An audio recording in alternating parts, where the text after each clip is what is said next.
আসসালামু আলাইকুম। স্বাগতম হোমিওপ্যাথি জ্ঞানের এই বিশেষ আয়োজনে। আজ আমরা জানব হোমিওপ্যাথির একটি অত্যন্ত গুরুত্বপূর্ণ ওষুধ সিপিয়া সম্পর্কে।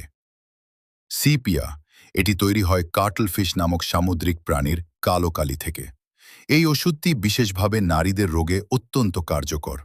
হ্যানিম্যানের হোমিওপ্যাথিতে সিপিয়াকে বলা হয় কুইন অফ পলিক্রেস্টস বা বহু রোগের রানী। প্রিয়জনদের প্রতিও উদাসীনতা আসে। স্বামী, সন্তান, পরিবার সবার প্রতি আগ্রহ কমে যায়। কাঁদতে চান কিন্তু কাঁদতে পারেন না। একা থাকতে ভালোবাসেন, সহানুভূতি দেখালে রাগ হয়। শারীরিকভাবে সিপিআর প্রধান লক্ষণগুলো হল জরায়ু নিচে নেমে আসার অনুভূতি, মাসিকের আগে ও পরে তীব্র দুর্বলতা, সকালে বমি বমি ভাব, বিশেষত রান্নার গমন্ধে কোমর ও পিঠে ব্যথা, নিচ থেকে উপরে উঠে যায় মুখে বাদামি বা হলুদ দাগ, বিশেষত গর্ভাবস্থায় যোনিপথে সাদা স্রাব, হলুদ বা সবুজ রঙের।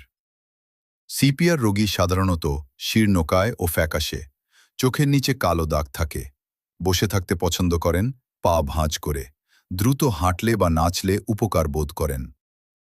লক্ষণ বাড়ে ঠান্ডায়, বিশ্রামে, সকালে এবং সহানুভূতিতে। লক্ষণ কমে ব্যায়ামে, উষ্ণতায় এবং একা থাকলে। সংক্ষেপে বলতে গেলে, যে নারী জীবনে ক্লান্ত, পরিবারের প্রতি উদাসীন, হরমোনের সমস্যায় ভুগছেন, মাসিকের জটিলতা আছে, তার জন্য সিপিয়া হতে পারে অমূল্য ওষুধ। হোমিওপ্যাথিতে ওষুধ নির্বাচন করতে হয় সম্পূর্ণ লক্ষণ মিলিয়ে। অভিজ্ঞ হোমিওপ্যাথিক চিকিৎসকের পরামর্শ নিন। আজকের আলোচনা ভালো লাগলে শেয়ার করুন এবং আমাদের সাথেই থাকুন। ধন্যবাদ।